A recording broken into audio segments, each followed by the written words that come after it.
各位鄉親，我真係點都估唔到，你話開平有嘅碉樓窗口點解會細過麻雀籠呢？冇通風透氣，唔會熱死咩？原來有秘密㗎。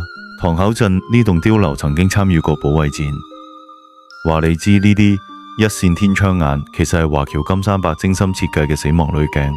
睇真啲，呢啲魔鬼窗窿寬度得幾寸？舊時土匪入村打劫，想射箭入嚟都要練縮骨功。雙層鐵閘中間夾住回焰木板，子彈打到會滑彈道。最絕係窗台內側裝咗45度斜板，等陽光可以自射入屋，晚黑仲可以掛油燈做室內定向照明。當年一班土匪圍住碉樓3日3夜，用火槍對狂掃西牆窗窿，點知子彈撞到鐵閘即刻擦火花，反而暴露土匪位置。樓頂阿叔透過射擊孔逐個點名，仲有細路哥負責用銅鏡反射陽光，干擾槍手視線。最經典有個土匪諗住用火把燒窗，結果被斜板反彈嘅火油淋到一身，變成人肉火把，當場瓜咗。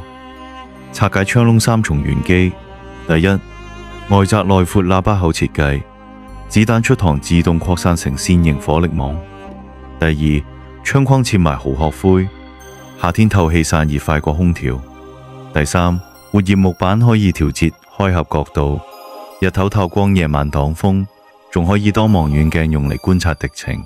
考考你哋，如果加裝旋轉鐵網，整多排透光氣孔，定係學玩斜板光折射最聰明？